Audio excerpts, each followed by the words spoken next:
Today, we thought it would be good to have a chat really between two of us. So there's me. So my name is Kathy Adcock. I am a clinical psychologist and the director of In Your Corner.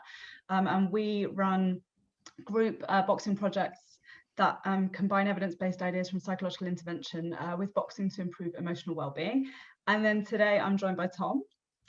Hi there, I'm Tom Antebi. I use he, him pronouns, and I'm the sports works coordinator at Off the Record in Bristol. Off the Record is a young person's mental health charity, social movement, and I have been running the Cornerman project for the last couple of years, which is very similar to In Your Corner. It combines boxing with psychoeducation around kind of sort of life skills stuff that support people, young men, with their mental health.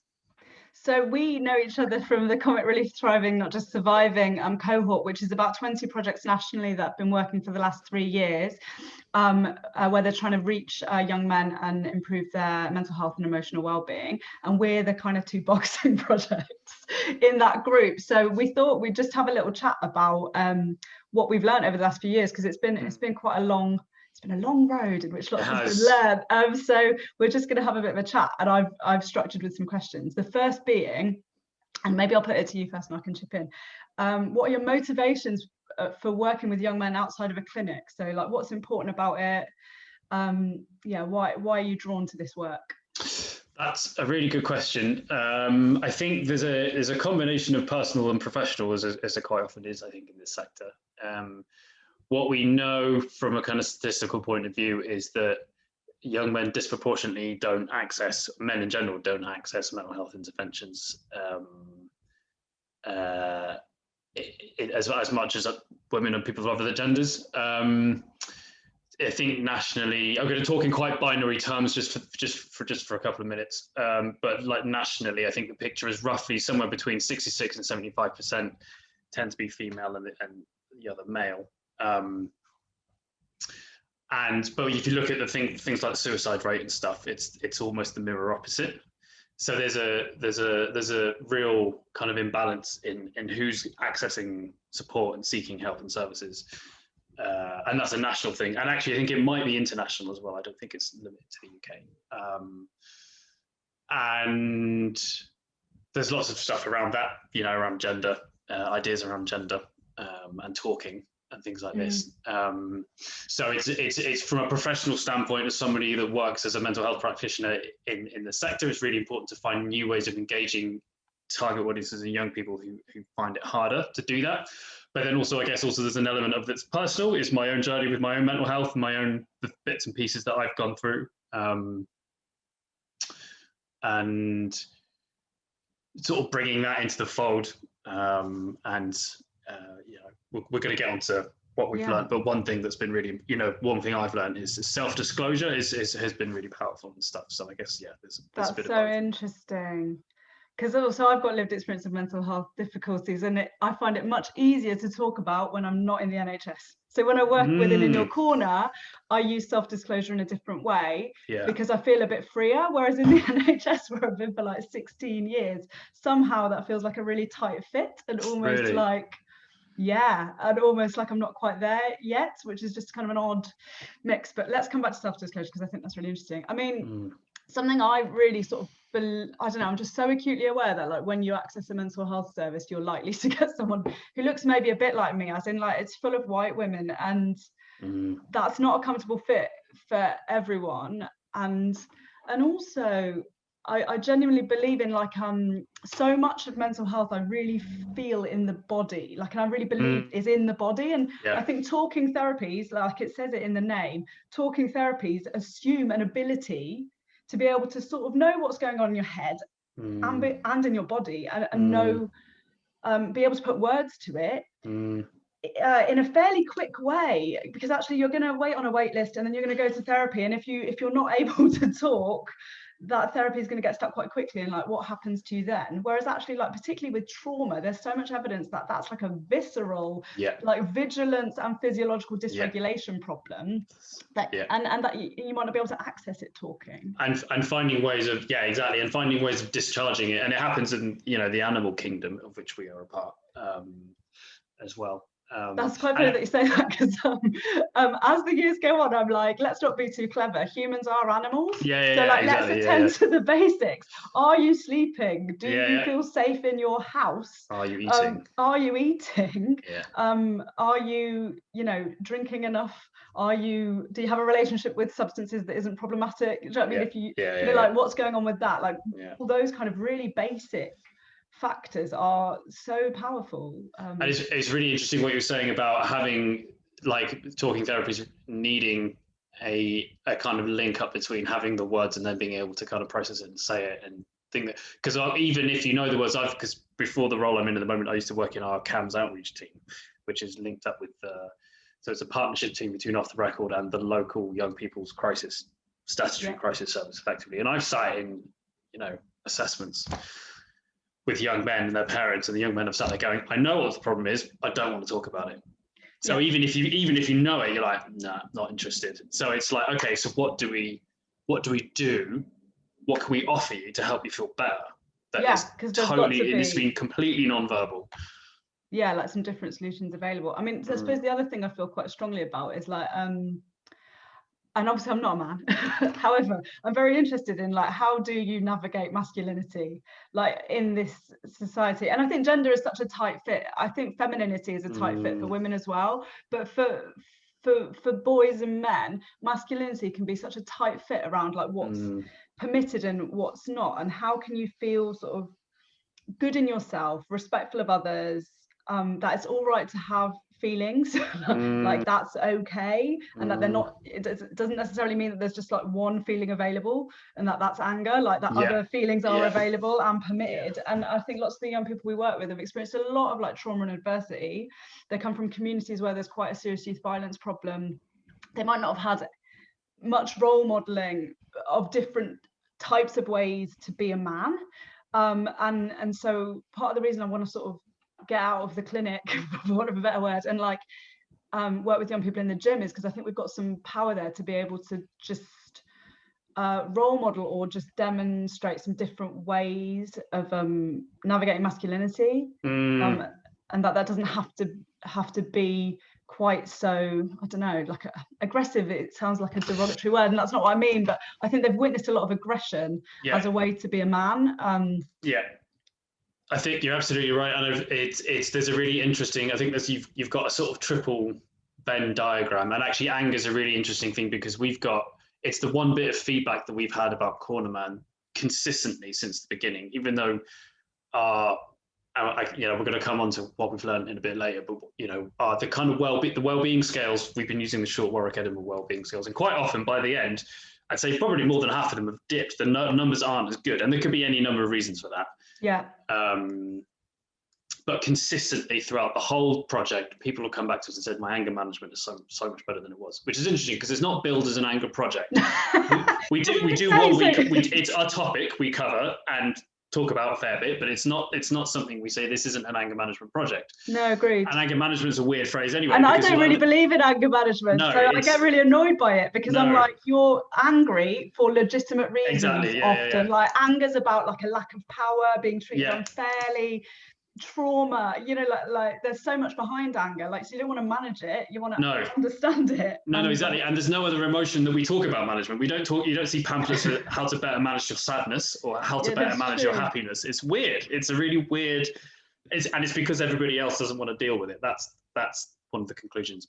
But I was coming to this triple Venn diagram of kind of mental health, masculinity, and anger, and they all kind of overlap. And I think one of the things that the conversations we were talking about, and then you were making a really good point about other emotions are available, and it's really basic stuff that we talk about, things like crying and vulnerability, and why is it that anger is the one that's okay, and it's quite often because it's about not being vulnerable. And I think I've read a really great book recently called Mask Off by a guy called JJ Bowler, which I would highly recommend to anyone who's watching this is interested. It's a really accessible book on kind of masculinity. I'm going to write it down. I'm going to put it in the links. It's a great book. It's a great resource on masculinity and masculinities and the constructions of it in kind of current society and in the UK at least. And he makes a really interesting point, is that actually, particularly with men and young men, is that aggression and anger we get socialized into it from a very young age through things like toys. And there's actually research out there that says if you give people toys like guns or like trucks and stuff that is kind of like aggressive, is that then translates into more fighting, both literal play fighting out or, you know, actual fighting. And actually it becomes aggression, violence becomes a kind of lingua franca for us, for men, as we become, and that becomes our, as you were saying, like that's how we learn to communicate. Like your sort of dominant currency almost. Exactly. And if we're, and I do it when I'm on my bike, if somebody cuts me up in a car, I get really angry and I just want to like, oh, because it's unjust and you feel disempowered. Yeah, exactly. But that I've got no other. I find it quite hard of any other ways of kind of expressing that. Yeah. That experience, and I think that applies to lots of and that. Yeah. Yeah. And so what I love about boxing, this is my theory of boxing, is that because it's so scary, like walking into a boxing gym is so scary. Like boxing is so intense. I feel like because people are brave in order to walk into the gym, right? So then perhaps you've got some space to be vulnerable because they've already proved themselves by even walking through the door, because like 99% of people are never going to walk through the door of a boxing gym. So I think in engaging with something that's kind of tough, I feel like you can make some space for something else. But anyway. I think training is what's quite nice. The way we structured our sessions was that we would do an hour of boxing, and then the second hour was the kind of psychoeducational bit, so the life skills bit. And by the time if you spend an hour working really hard, by the time you come to sit down, everybody's kind of out of breath and sweating, and you're full of endorphins, and everybody's kind of warmed to each other a little bit and warmed up, physically warmed up a bit. And so it makes the connection bit a lot easier because you've kind of broken that ground a bit, and your defenses are down a little bit because you're feeling better and you're feeling happy. And it's like we were saying, that embodied experience. Yeah, you just feel a bit reset in yourself. All right, I'm going to move us on. So what are we proud of with the projects? Do you want to go first? Yeah, I'll go first. I'm a bit of a geek, so actually I'm really proud of the outcome data. So I think we've had a similar experience to you in that we have struggled to find a measure that really captures what we do. I'm not going to go into it too much because it's boring to people who aren't really into outcome measurement, but I think it's hard to find a measure. But in terms of what we have got, and in terms of the qualitative feedback, it's been really powerful. And I think we've done the right thing in terms of managing the project, which is we've put enough resource into it. I think the real learner is how much resource it takes to really collect the data, take it seriously, analyze it all, report it out to stakeholders. But I am really proud of it. I was going to bring some examples and I've forgotten, but on our website, I'll post to it. We've got our outcomes infographic from year 2 that we've just made look pretty, and just some of the qualitative particularly has just been really heartening. So I'm very proud of that. I've really enjoyed watching the young people grow up, because like when you work in shorter term interventions, you often see young people for a little bit of time and then off they go, and you sort of are left, I don't know about you, but I'm left with this feeling of I hope they're all right. Like a year later, I'm like, oh, I wonder how they're doing. And I suppose there's been some young people have been with us for over 2 years now. And I think it's been amazing, that they've managed to navigate COVID, stay connected and come back. Like, I think that's something really important about the project, that actually people can come back. Yeah. And we sort of understand that if you're a young person who's got a fairly chaotic life, which a lot of them do, it's all right if they go for a bit. So we've got a 12-week program that you're supposed to attend as many as you can, and then you graduate. But then our graduates program is like drop-in. So we've had young people who we've seen really consistently for like 6 months. Then something's happened in their lives. They've sort of disappeared a bit. And then like 6 months later, they've texted or something and just said, oh, hi, hi, can I kind of come back? And the answer's like, yeah. And I think it's been really nice just having young people come back, and also just hearing what they achieve, like get their first jobs. We've got a couple who were like ready for their first fights as competitive boxers. Oh wow! And that's really nice. Like that's where they've sort of taken it. And then I suppose the other thing I'm quite proud of is just that we managed to keep going during COVID. I think we've learned a lot about what is and isn't possible when the gym is shut, which it has been for some some of the intervention. And I guess, you know, we did manage to keep going. We managed to do a bit on Zoom. We managed to do like some little make your own videos at home if you're doing like different challenges and stuff. There's lots of that is less possible on Zoom, but I think we've managed to kind of keep it going, and I think that's been helpful in terms of thinking about how you might engage young people in this kind of a project, and also who you might reach virtually that you might not reach in person. So I think my thought coming in was, our young people are never going to engage if they're not in the gym. And there's certainly a cohort of young people who are like, if they're new to the project and we're starting on Zoom, they're not having it. Like they need that gym to like bring them in. We found that once they're in the gym, if we have to go on Zoom, they're a bit better because they know what it is in the gym. But then there has been a smaller subset of young people who are a bit socially anxious or a bit worried in the community or don't want to do the journey to the gym. And actually Zoom has managed to engage them in a way that if they just had to come straight to the gym, they wouldn't have managed it. So it is interesting about like who it reaches and kind of who it doesn't. Yeah, so I think they're the things mainly that I'm pleased with. Yeah, I think similarly, it's lots of similar things. So I think from an outcomes point of view, we've really developed an understanding of how to work with anger in a way that's because at first I think it was the second cohort that we had. And we had a real range of trauma and really difficult behavioural stuff in sort of biggish group, 10 or 12 people, young people. And I think it was the second week we realised, myself and Courtney, who's the boxing coach, kind of realised what we had, kind of what we were working with. There was a lot going on. And over the course of the 12 weeks, it was parents consistently, and this is one thing we've really learned as well, is that often, particularly with the youngest, adults notice more of a change than the young people themselves. And parents kept really coming interesting. So we now proactively seek out feedback from parents and teachers, particularly with the sort of 11 to 15 cohort, because that's where we get some of the most remarkable like qualitative, like you're saying, qualitative data and kind of anecdotal stuff. And they were saying things like, you know, that he's showing more affection at home. He hasn't had meltdowns in weeks. He was breaking doors every week. He hasn't done it once. In schools, people have said things, you know, he was going to isolation every day and he hasn't been once for weeks and stuff like this. And I remember thinking at the end of the second cohort, I was like constantly, you know, people were saying this stuff. So I was like, okay, so what's helping? Like, I don't know. And we set aside a session at the end when it was a longer week. We had to reduce it after COVID to a 6-week one. So we didn't do this quite so much, but at the end of the 12-week things, we'd always set aside a session for like a reflection session. And it was like, what's helped? Have you managed to make a positive change that you've taken away? Anything that could be better? Anything you didn't like? Yada, yada, yada. People are consistently saying, yeah, it's really helped my anger. I'm like, okay, great. So what's helped? And quite often they say things like, because I know I can come down and punch a punch bag for a couple of hours a week. And I'm like, okay, I accept that in your head, that's what's going on. But for the kind of behavior change that people were reporting to us over not a very long period, like 3 months, that doesn't feel like enough. That punching a punch bag for 2 hours a week, there's something else is going on here, because that's not enough, I don't think.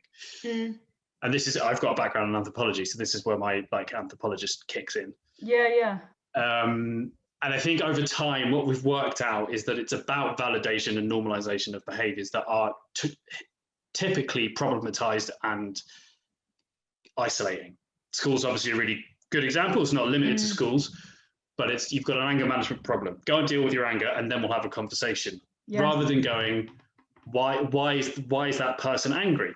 And then we started thinking about things like punching walls and having conversations about punching walls.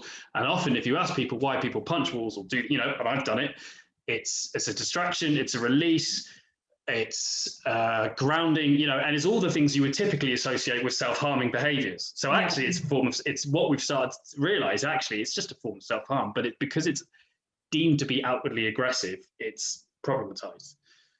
And it's what we think, current kind of working hypothesis is you give people the space to kind of explore this stuff and validate that experience. It's a release, and it seems to be having an impact.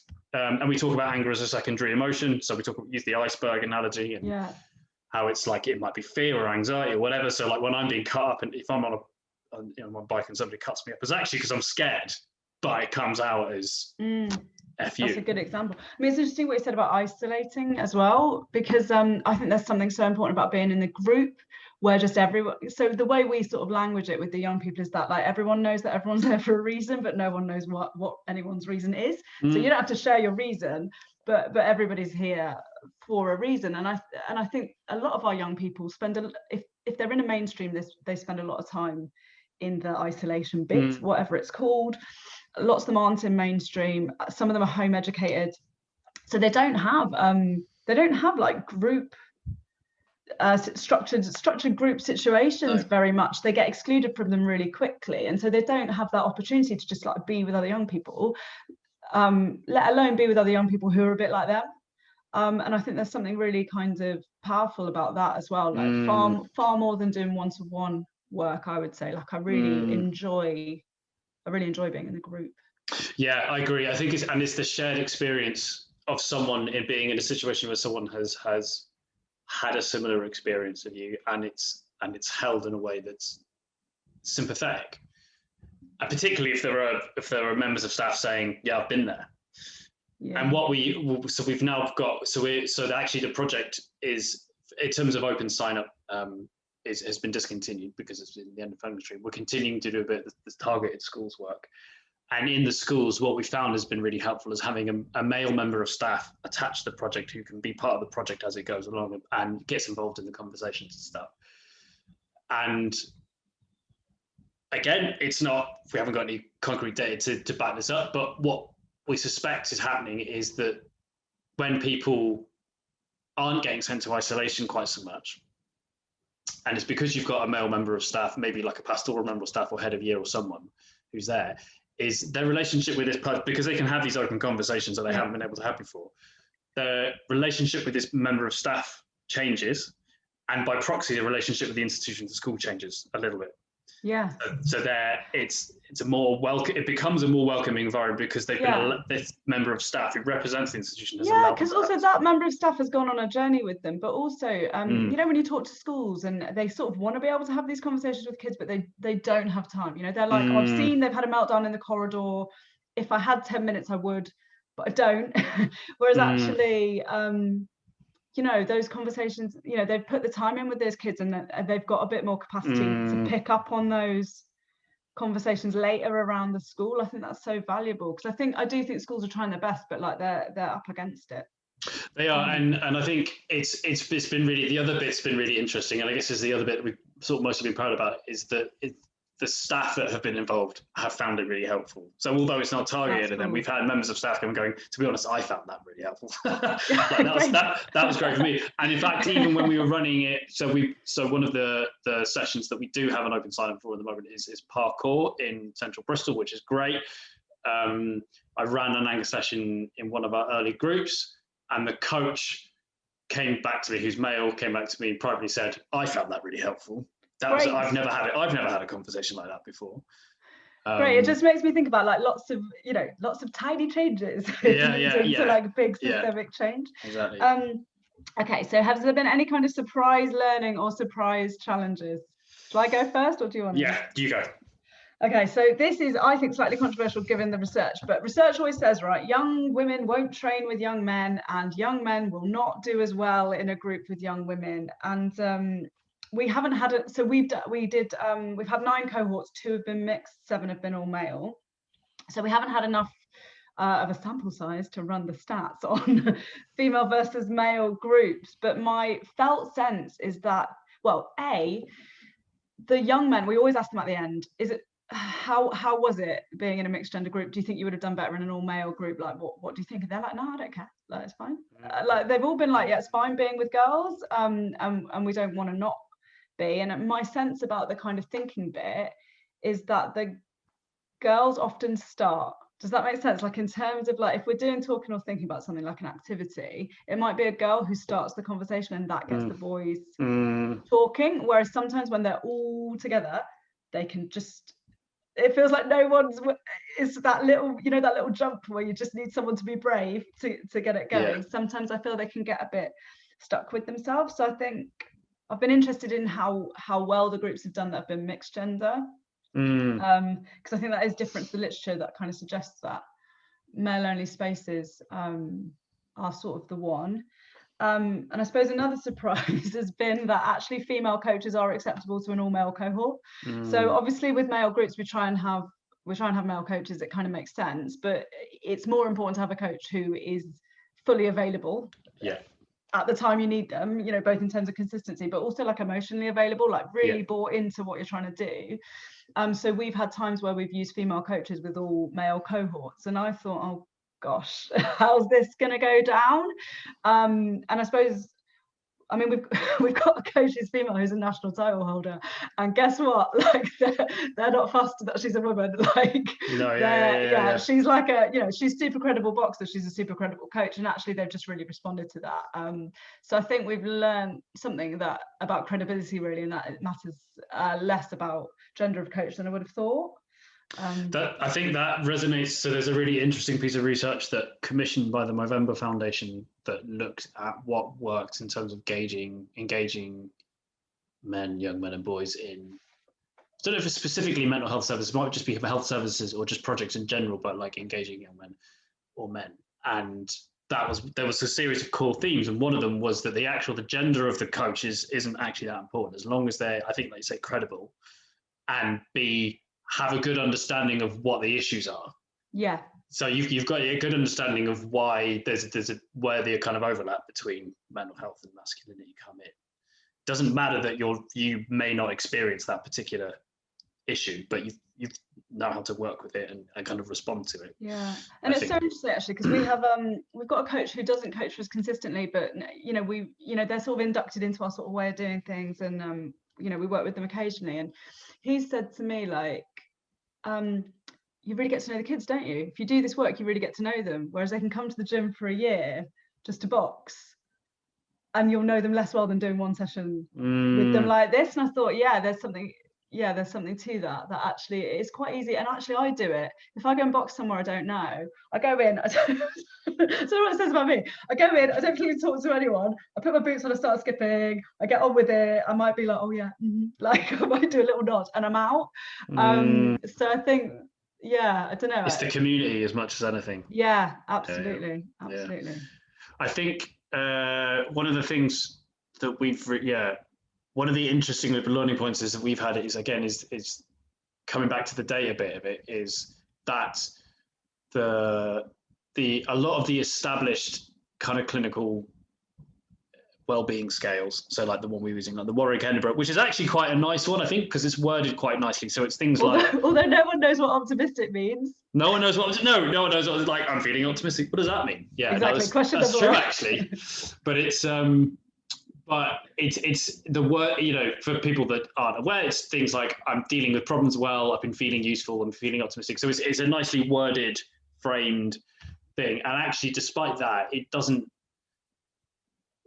What we've seen is that the outcomes based on that, compared to what people are actually saying, there's a huge gap and disparity between that. So and it could be that I'm just not explaining how to use the scales very well, or that they're not thinking. We use that scale as well, and the data is modest, I think. So there is change, but it's not like it doesn't match. It's not groundbreaking. Absolutely, it's not groundbreaking. And I suppose I've got a few ideas about that. One is that it's very much used in the third sector, right, isn't it? Like, so I'll be 100% honest. The reason we chose it is because it's broadly used. It's a language that funders understand. Yeah. And I think part of outcome measurement is keeping your stakeholders happy. We used the short, so that's only 7 items because we didn't want it over. So no, I guess it's less sensitive if it's short. But also, it was built on a community sample, so it was built on a not like below threshold for like a mental health difficulty, below threshold for experiencing difficulties. So I just wonder how sensitive it is really. And I suppose when I've used it with young people, they don't understand what optimistic means, and they don't really know what it is to feel useful. So I'm not sure it was the right. Yeah, for us, I'm not sure whether it was the right measure, but I don't know if I have a better idea for what the measure should be.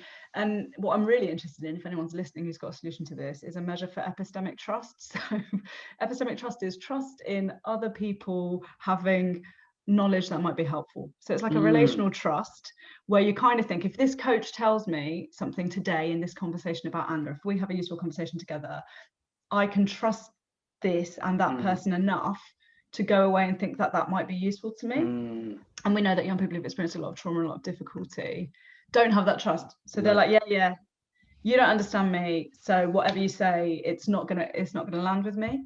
And because one of the things I really want, you know, theoretically, what I want the project to do is build that, but we can't find a good measure. I think we would. My suspicion is, I mean, I'm not an expert on outcome measures, clinical outcome measures, but I'm reasonably familiar with a good handful of them, and I strongly suspect that none of the ones that are widely used in statutory mental health services would do a better job, actually, because I think actually what's going on is so much more tacit and so much more subsurface and possibly precognitive even, that it's actually quite hard to pick up, particularly if you're 11 and you're like, I mean, we're having a trouble, you know, as professionals who've got kind of all the various bits of training and understanding, we're like, I'm not quite sure what's going on here, but it's quite good. But that's so interesting you say that, because so I had quite a lot of mental health problems when I was an adolescent, and it wasn't until I went to university and studied psychology and they started doing some psychoeducation about anxiety, I was like, no way. When my body does that really gastric thing, I'm really anxious, and I thought, how am I learning this in an academic context that's supposed to be nothing about me? How am I learning this now? Like literally 5 years too late. Like I could have done with this years ago when I couldn't sleep and was feeling really stressed out about my GCSEs. Like, yeah. So I think, you know,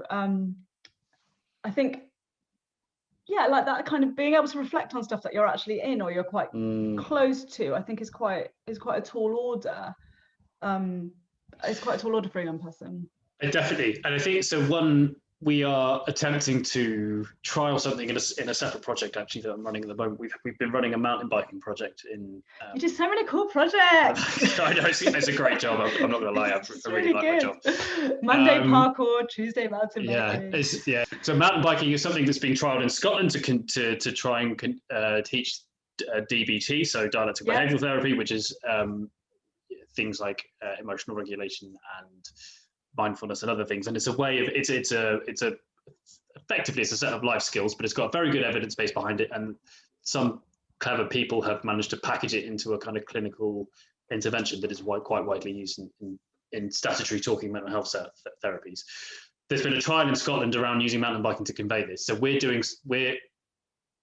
a mountain bike. We're not doing that, but I'm quite interested to know what kind of stuff is going on underneath that might be harder to pick up on. So when we come back to this, so we've actually got a great new impact officer off the record who has got quite a lot of experience in trialing creative ways to approach this problem. And so I had a conversation with her last week, and she's gonna try using some kind of like imagery based stuff to go out on this survey, but we've got to keep it quite simple as well. So it's like, I think one suggestion is we'll put a photo of one of the young people doing quite a tricky piece of technical skill that they've learned over the last few weeks, and they're like, okay, so what kind of stuff does this picture bring up for you?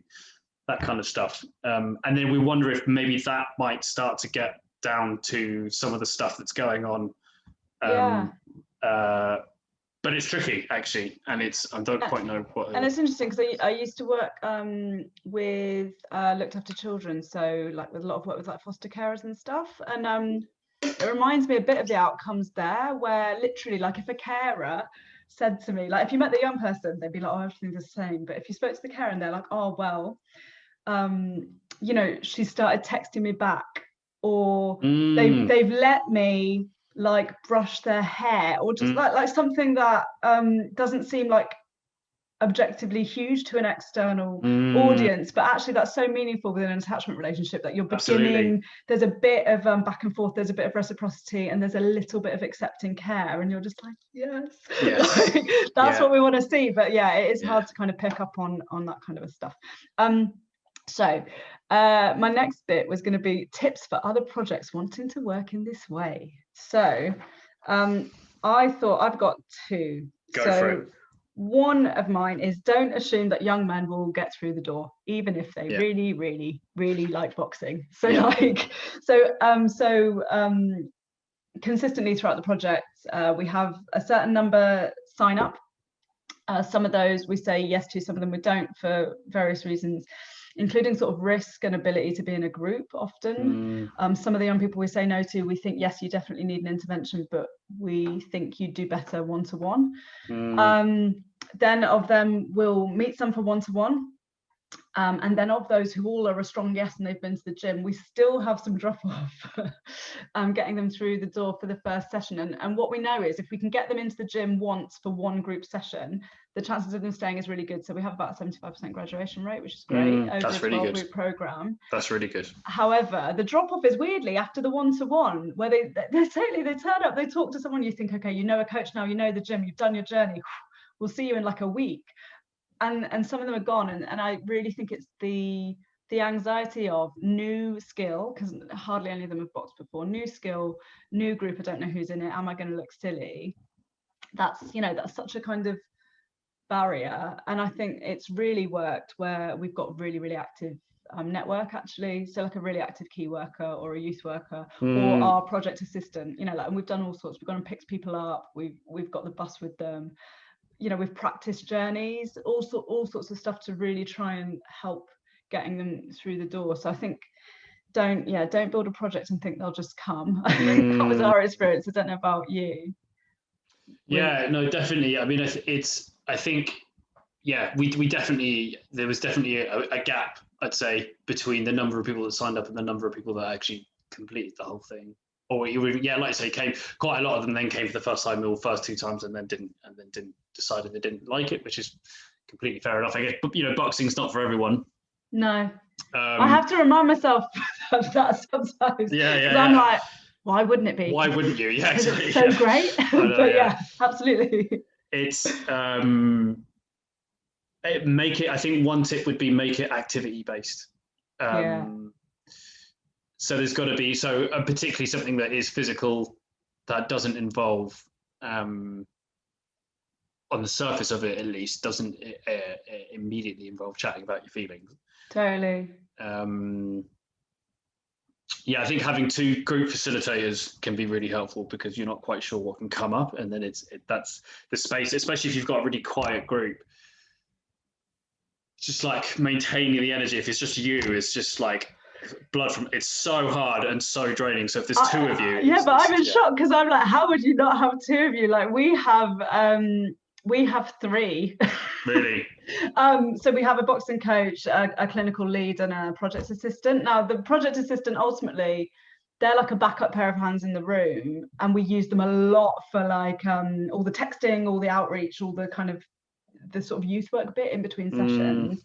But actually, like I can't keep my thinking mind on with a group alone because there's too much happening in terms of the process. Like the very first time I ever ran an In Your Corner group as a pilot, I genuinely didn't think we'd need much clinical supervision because I was like, oh, we're only boxing and like doing a bit of thinking. We'll be fine. And then the first group happens and I was like, I need to see my supervisor now. And also to some degree in that group, you're containing the other facilitator to some degree. Like there's some, do you know what I mean? There's times when your other facilitator is going to be on fire and you're like, I can't think, I've just got to like have a little glass of water for 2 minutes before I like come back in. And you need to be able to tag team, don't you? Because I think for one person to keep the thinking alive is a lot. I suppose I was thinking my other tip is about really thinking about the context and the team. So like for me, there is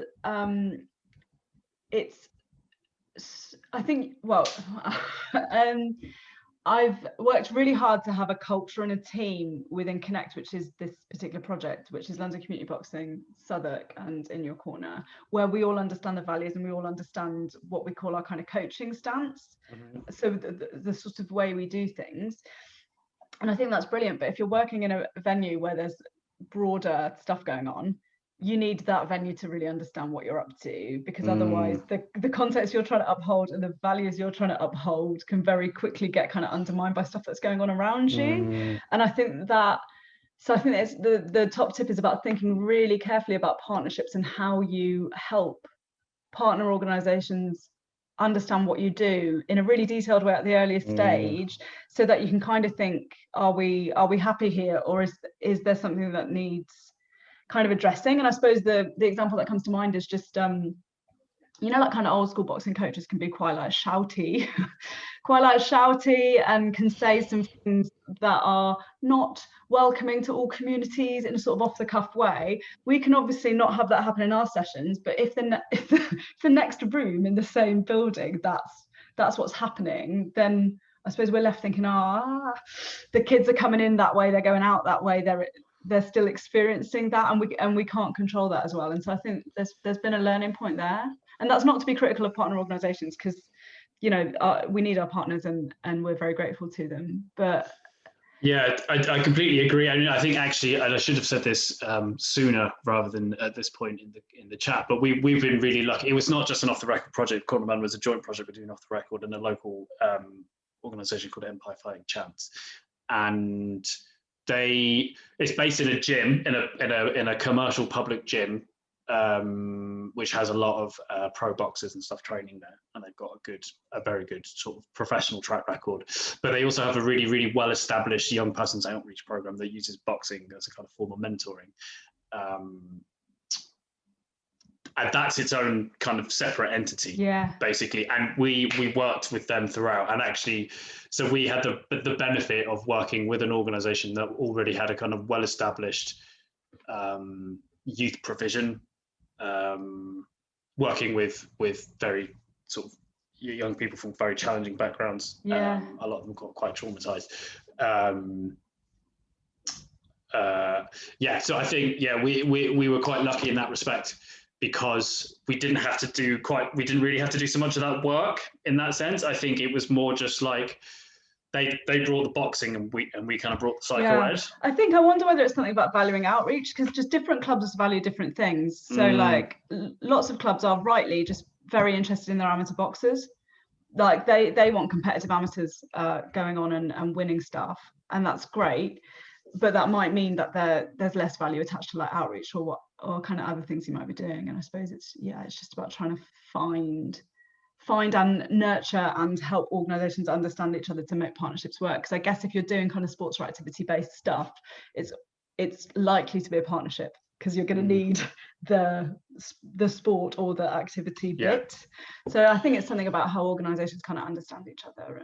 And I guess that going back to the question about what you're proud of, I guess one of the things that at least I'm proud of is that I've developed a really good understanding of what a partnership mechanics and the dynamic of a partnership can look like, and where some of the tricky bits can come, and kind of how you work through some of that stuff. Because they do a lot of ways of work. Some of that's the way they do things is a bit different sometimes, and sometimes our values don't quite sit in sync with each other for different reasons, which is fine because people do things a bit differently. And it's kind of navigating that difference on a partnered professional level, which I think has been really definitely. Like I think if I had my time again, I would have been more explicit about values earlier. I think. Because I think, sometimes when you're getting into partnerships over kind of funding opportunities, it can be a bit of a rush where it's like, we've had this idea, there's this funding, let's go for it. And everyone gets excited because it's like a new thing, and you don't necessarily have those real conversations about setting it at a values level. I think lots of things can be very practical and there's not like a values conversation. So I think if I had my time again, I would speak values earlier, I think. Cool. Any final thoughts? I sounded a bit West Country then. I feel like when I talk to you, I sound a bit West Country. Starts coming at me. Any final thoughts? Not really. It's been really interesting. The whole program's been really interesting. Anyone that's interested in what Off the Record are doing in Bristol, you can check out our website, www.offtherecordbristol.org.uk. Cornerman isn't running, unfortunately, as a sign up at the moment or anymore, because the funding stream has ended. But we are running, for anyone that's watching this in the vicinity, we are running parkour on a weekly session in Castle Park, which I would highly recommend. It's brilliant. We've got a professional coach, and that's an hour and a half of just of coaching. Nice.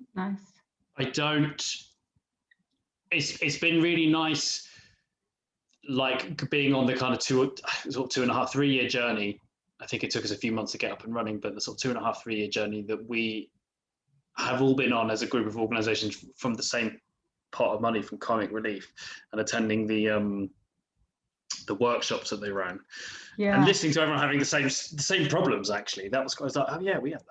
It's been really nice to be in a community, actually. Like, I've really enjoyed, so Comic Relief as a funder have put us together as a group quite a lot to think and learn together, which has just been so valuable, because I think sometimes when you're running a project in your own little thing, you're kind of trying to solve problems by yourself, that actually other projects are dealing with the same thing at the same time, or that's a problem they've already solved. So that's been really useful.